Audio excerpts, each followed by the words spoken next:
తర్వాత మాట్లాడేవారు మా డిటిఎల్సి ప్రతినిధిగా వేమలపల్లి రాఘవేంద్ర చౌదరి గారు మాట్లాడతారు. కృష్ణారావు గారు చేసిన కుట్ర, సీతారామయ్య గారు చేసిన కుట్ర సరిగ్గా భోజనాన్ని ముందు నన్ను పెట్టారు. అడిగితే నీ మంచి కోసమేనయ్యా, ఆకల్లో ఉండేవాళ్ళు నువ్వేం ఆగినా పట్టించుకోరన్నారు. అంటే నేను ముందుగా చెప్పదలుచుకున్నది ఏంటంటే, నేను చెప్పేది ఏది కూడా నా అభిప్రాయమే.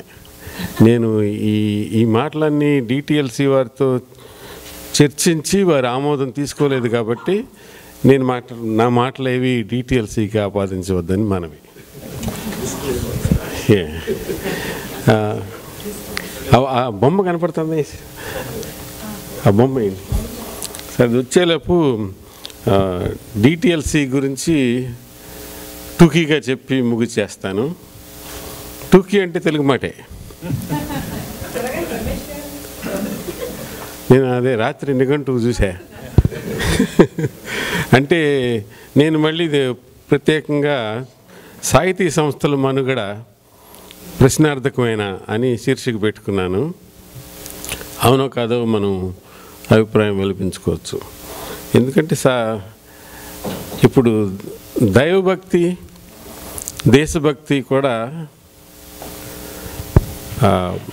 దోపిడీకి, వంచనకి ఉపయోగించుకుంటున్న సమాజంలో భాష మీద భక్తి కూడా ఎంతవరకు సమంజసం? ఎందుకు భాష మీద మనందరికీ ప్రేమ, అనురాగం ఉండాలి? ఇతర భాషల కంటే ఈ భాషకి ఉన్న ప్రత్యేకత ఏంటి అని మనం ప్రశ్నించుకుంటాం కదా, దానికి సమాధానాలు వెతుక్కుందాం. డిటిఎల్సి 1997లో అప్పటికే 20 ఏళ్ళుగా ఉన్న డిటిఏ, డెట్రాయిట్ తెలుగు అసోసియేషన్ వారి వార్తావాహిని పత్రికలో సీతారామయ్య గారు ఒక ప్రకటన ఇచ్చారు అట. పుస్తకాలు, సాహిత్యం చదివి చర్చించడానికి ఇంట్రెస్ట్ ఉండేవాళ్ళు రెస్పాండ్ అవ్వండి. అది ఆ ప్రకటన తర్వాత దాదాపు సంవత్సరానికి 1998 డిసెంబర్లో యాన్ ఆర్బర్ పబ్లిక్ లైబ్రరీలో ఒక 15 మంది సమావేశం అయ్యారు. మన కార్యక్రమ పుస్తకంలో ఈ వివరాలన్నీ రాశారు. ముందు కవితలు చదవటం, పద్యాలు, కనకమేడల సీతారామయ్య గారు తిరుపతి వెంకట కవుల పద్యాలు పాడటం, జాషువా గారి కవిత్వం, పేమూరు సురేష్ గారు సుమతి శతకం పద్యాలు, వేమన పద్యాలు చదివారంట. ఇట్లా జరుగుతున్న సమావేశాలకి మన చేరా గారు 2003లో వచ్చినప్పుడు ఒక నిర్దిష్టమైన ప్రణాళిక ప్రకారం నవల చదవటం, దాన్ని చర్చించటం, కథ చదవటం, ఇట్లా చర్చించటం, పైగా మనం సంస్థకు పేరు కూడా అప్పుడు ఆయనే సూచించారంట. ముందు 3-4 నెలలకు కలుస్తున్నవారు, తర్వాత 2 నెలలకి, తర్వాత ఇంకా తక్కువగాను ఇట్లా సాగుతూ వచ్చింది. తర్వాత క్రమేపీ స్థిరపడి ప్రస్తుతానికి ప్రతి నెల మొదటి ఆదివారం, అది ఎవరికి కుదిరినా కుదరకపోయినా ఆ తేదీ మార్చబడదు, ఎవరి కోసం ఆగరు. ఎందుకంటే ఒకసారి ఇద్దరే వచ్చారు, నర్రా వెంకటేశ్వరరావు గారు, నేను ఒక ఇంట్లోంచి బయలుదేరి ఒక కారులో వెళ్ళి లైబ్రరీలో కూర్చుని మళ్ళీ మాట్లాడుకుని ఇంటికి వెళ్ళిపోయాం. ఒక్కోసారి చాలామంది వస్తారు, ఆడిటోరియం పట్టినంత మంది. నేను అసలు డిటిఎల్సి గురించి చాలా ఇంప్రెస్ అయిన మీటింగు జేవి రమణమూర్తి గారు కన్యాశుల్కం మీద మాట్లాడారు. అసలు ఒక పుస్తకాన్ని ఇట్లా కూడా చదవచ్చా, అరే ఇది మనకెందుకు తట్టలేదు, ఇది పుస్తకంలో ఉందా, ఉందే అని అసలు ఆ రకంగా చదవటం అనేది ఫస్ట్ టైం నేను అద్భుతంగా ఫీల్ అయ్యాను. అప్పటి నుంచి క్రమం తప్పకుండా నేను ప్రతి నెల వస్తున్నాను. డిటిఎల్సి వల్ల నాకు కలిగిన ఉపయోగం ఏంటంటే, మనకు తెలవని ఎన్నో అన్కాన్షియస్ ప్రెజుడిసెస్, నిర్హేతుకమైన విశ్వాసాలు ఎన్నో డిటిఎల్సిలో చర్చల ద్వారా పటాపంచులయ్యి మనసు క్షాళనమైందని చెప్పడానికి గర్విస్తున్నాను. నిజం, ఇది నిజం. అదే డిటిఎల్సి స్థాపించడంలో 3 ప్రయోజనాలు పేర్కొన్నారు ఇందులో. ఎందుకంటే డిటిఎల్సి 2002లో department of commerce and industries వారి ఆర్టికల్ ప్రకారం రిజిస్టర్ చేయబడింది. నాన్ ప్రాఫిట్ ద్రవ్యలాభాపేక్ష లేని సంస్థగా రిజిస్టర్ చేసినప్పుడు అందులో 3 పేర్కొన్నారు. ఎక్కడో రాశాను. To promote Telugu literature and to promote Telugu literature publications and translation నాకు తెలిసినంతవరకు సీతారామయ్య గారు, కాదా రమేష్ గారు, పాప మధు కలిసి ఓల్గా గారి పుస్తకం ఒక ట్రాన్స్లేట్ చేశారు. కానీ అది మనం పబ్లిష్ చేయాలి. హైదరాబాద్ బుక్ ట్రస్ట్ వారు పబ్లిష్ చేశారు. డిటిఎల్సి వారు 6 పుస్తకాలు పబ్లిష్ చేశారు. ఎందుకు చెప్తున్నానంటే ఈ 3 ఉద్దేశాలు నేను ఈ సాహిత్య సంస్థలో చరిత్ర గురించి చూసినప్పుడు మొట్టమొదటిగా నాకు దొరికింది 1911లో ఆంధ్ర సాహిత్య పరిషత్ మా ఊరు మద్రాసులో ప్రారంభమైంది. జయంతి రామయ్య పంతులు గారు, మనందరం అనుకున్నట్టుగా ఆయనకు వెనక దన్నుగా పిఠాపురం రాజా గారు. అంటే అప్పటికి జయంతి రామయ్య పంతులు గారు గిడుగు గురజాడికి వ్యతిరేకంగా, వ్యవహారిక భాషోద్యమానికి వ్యతిరేకంగా నడుపుతున్న ఉద్యమంలో ఉన్నారు. ఆయన మహాపండితులు. బ్రిటిష్ గవర్నమెంట్ వారి బ్రిటిష్ కంపెనీస్ యాక్ట్ కింద 1911లో రిజిస్టర్ చేశారు. 2002లో అదే ఆగస్టు నెల అదే 11వ తారీఖున డిటిఎల్సి రిజిస్టర్ చేశారు. మీరు వాళ్ళు 3 ఉద్దేశాలు పేర్కొన్నారు. ఈ 3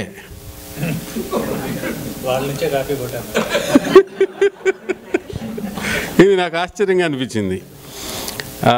ఆ తర్వాత 1916లో చెన్నపూరి ఆంధ్ర మహాసభ, అది కూడా మా ఊళ్ళోనే బుల్సు సాంబమూర్తి గారు స్థాపించారు. అది ఇప్పటికే ఉంది. ఇప్పుడు మొన్నటికి అందులో 846 మంది సభ్యులు ఉన్నారు. కాకపోతే ఆంధ్ర సాహిత్య పరిషత్తు ఎక్కడుంది? ఎవరైనా ఎరుగుదరా?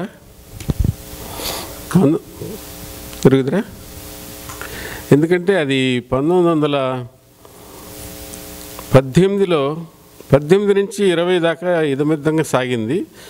1920లో దాన్ని పిఠాపురానికి తరలించారు, పిఠాపురం రాజా గారి ప్రోత్సాహంతో. ఆ తర్వాత పిఠాపురం నుంచి కాకినాడ వెళ్ళిపోయింది. కాకినాడలో దానికి 1947లో సొంత భవనం కూడా కట్టుకున్నారు. వాళ్ళు కూడా 1000కి పైగా పుస్తకాలు ప్రచురించారు. 4467 ఎన్నో తాళపత్ర గ్రంథాలు ఉన్నాయి వాళ్ళ దగ్గర. అన్నిటికంటే ముఖ్యంగా మనందరికీ తెలిసిన సూర్యరాయాంధ్ర నిఘంటువు 1936లో రామయ్య పంతులు గారు రాస్తే 46లో దాన్ని పబ్లిష్ చేశారు వాళ్ళే. అది ఏమైంది? 1973లో ప్రభుత్వం చేతికి వెళ్ళిపోయింది. ప్రభుత్వం ఏం చేస్తుంది చెప్పండి? ఎవరైనా ఏ డిపార్ట్మెంట్కి ఇచ్చారు దాన్ని? ఆంధ్ర సాహిత్య పరిషత్తు ఆర్కియలాజికల్ డిపార్ట్మెంట్కి ఇచ్చారు.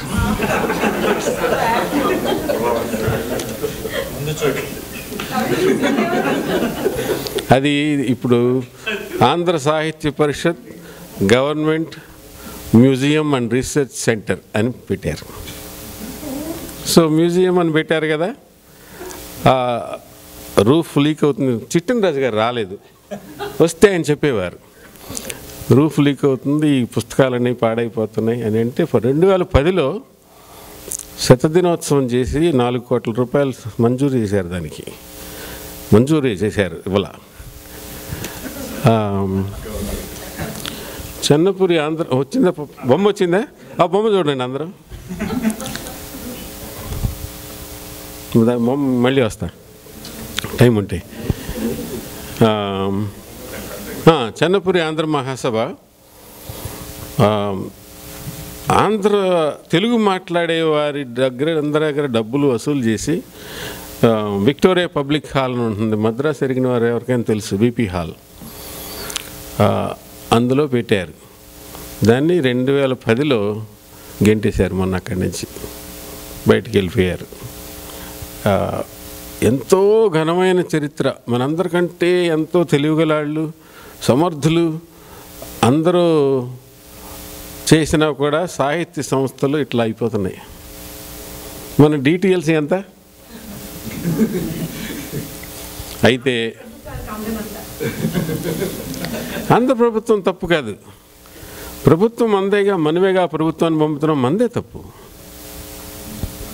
ఎందుకంటే మనం మన సంస్కృతిని గుర్తు చేసుకోవాలి, పరిరక్షించుకోవాలి, రక్షించుకుని పెంపొందించుకోవాలి, ముందు తరాలకి అందించుకోవాలి అనుకుంటున్నామే. అది ఎట్టి సంస్కృతి? మనం మన సంస్కృతిని నిర్వచించుకుంటున్నప్పుడు మిగతా సంస్కృతుల కంటే మన దగ్గర ఉన్న ఉత్కృష్టత ఏమిటి అని ప్రశ్నించుకుని అప్పుడు కదా దాన్ని పెంపొందించుకోవాలి. అది ఏమిటి అని మేము ఒక సర్వే చేసాం 2015లో తానా సభల్లో. ఎవరో చెప్పలే, మరి కాగితాలు వేస్తాం, మీరు ఎవరికైనా తోస్తే రాసి ఇవ్వండి, చివరిలో డిస్కస్ చేద్దాం. ఇదిగో ఆ బొమ్మ చూసారా, గుర్తుపెట్టారా? ఏంటండి అది? ఆ పెయింటింగ్ వేసింది రెంబ్రాంట్ కదా, ఆయన రాజుగారు బెల్షజార్, బాబిలోనియన్ మహారాజు. ఆయన ఆ జెరూసలంలో ఉన్న జూయిష్ టెంపుల్ ఉంది, అక్కడి నుంచి ఆ పాత్రలను తెప్పించుకొని అందరికీ, ఆయన స్నేహితులందరికీ ముందు పార్టీ ఇచ్చుకుంటున్నాడు. ఇచ్చుకుంటుంటే ఒక అదృశ్యంగా ఒక చెయ్యి వచ్చి గోడ మీద రాసింది. ఏం రాసిందో ఎవరికి అర్థం కాల, రాజుగారికి అర్థం కాల.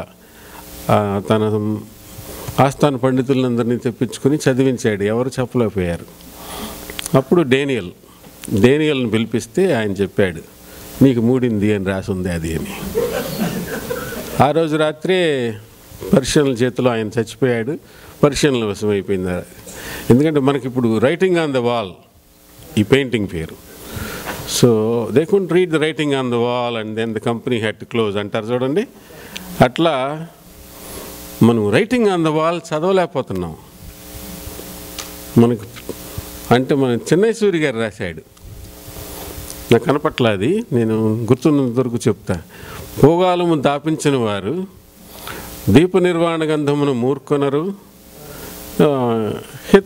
హితవచనములు వినరు, అరుంధతిని కనరు అని ఉంది. సో ఇప్పుడు తెల్లంగా తెలిసిపోతుంది.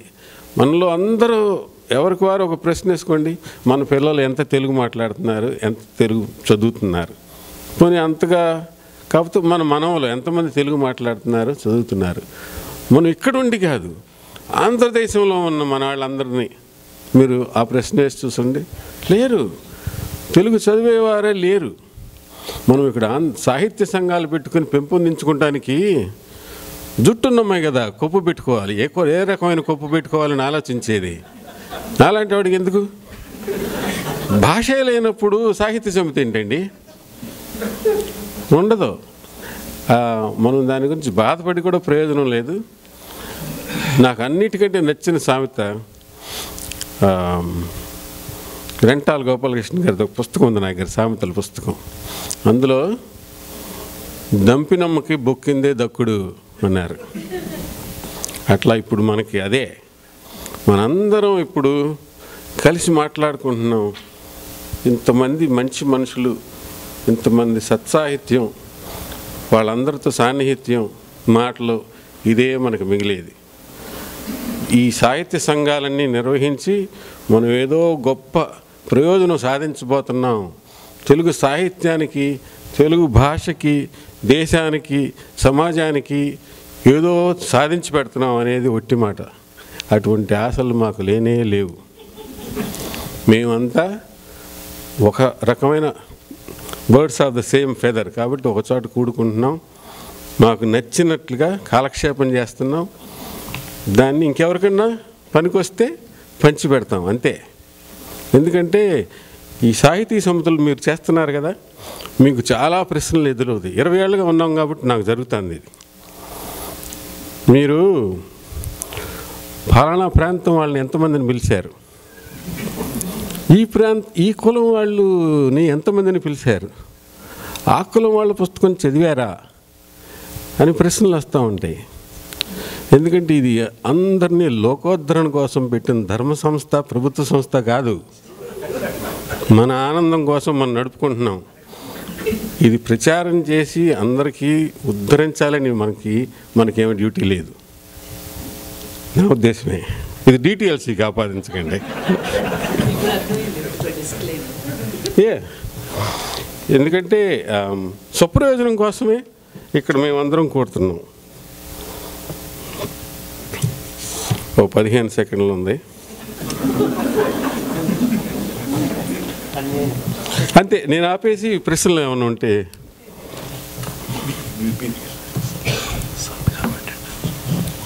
నాకేమైనా ప్రశ్నలు ఉన్నాయా?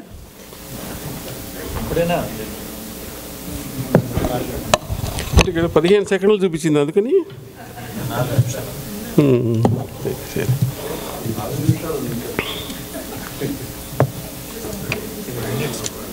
అంటే మేము డిటిఎల్సి చేసిన పనులు కొన్ని రాసుకున్నాను.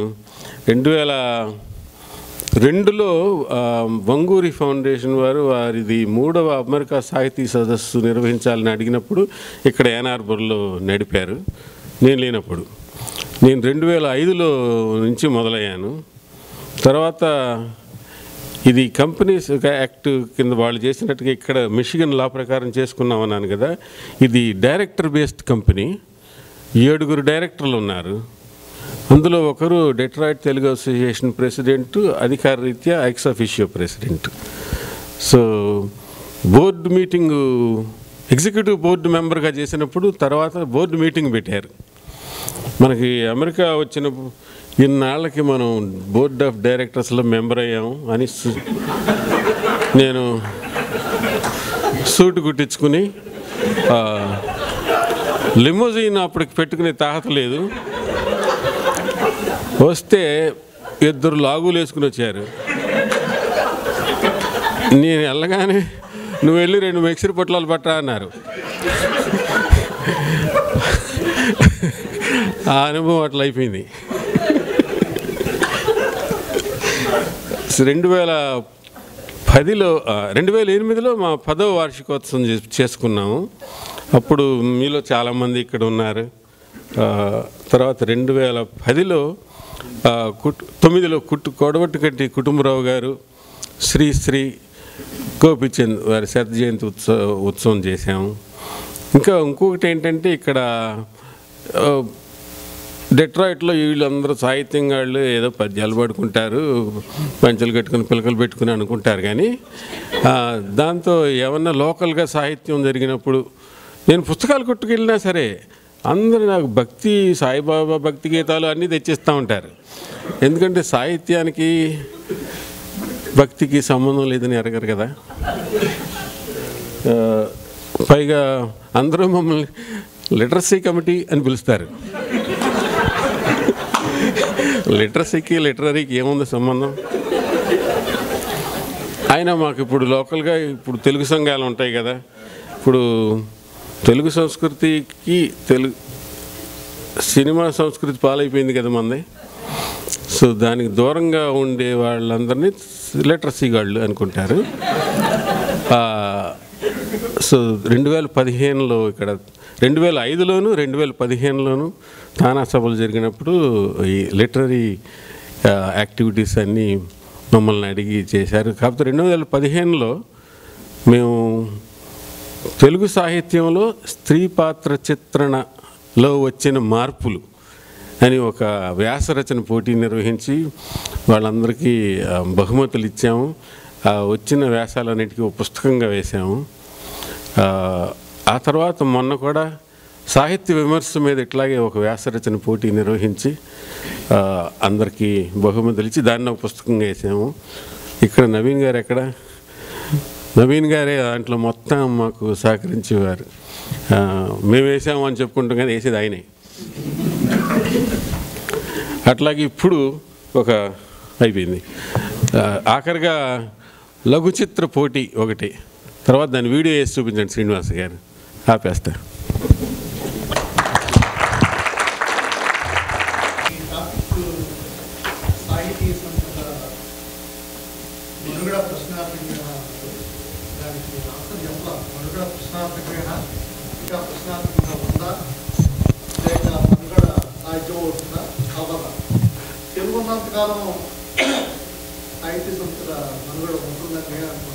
నేను అనుకుంటున్నాను తెలుగు ఉంటే కదా. సంస్థ మనుగడ ప్రశ్నార్థకమేనా కాదా? అసలు ప్రశ్న ఆన్సర్ చేయలేదు, మీరే చెప్తున్నారు. అదే అసలు ప్రశ్న. తెలుగు ఉంటే తెలుగు సంస్థలు ఉంటాయి, తెలుగు లేనప్పుడు ఉండవు. ఆ తెలుగు ఉనికే ప్రశ్నార్థకం అయిపోయింది. ఇప్పుడు అక్కడ ఉన్నదే పోగాలము దాపురించినది భాషక నిర్లక్ష్యం చేసే మనక ఎవరికో కాలమే నిర్ణయించాలి. మైరా అంటే జపాను భాషలో ప్రశాంతత అని అర్థం. మీరు ప్రశాంతంగా ఉన్నప్పుడు మైరా మీడియాకి సబ్స్క్రైబ్ చేయండి.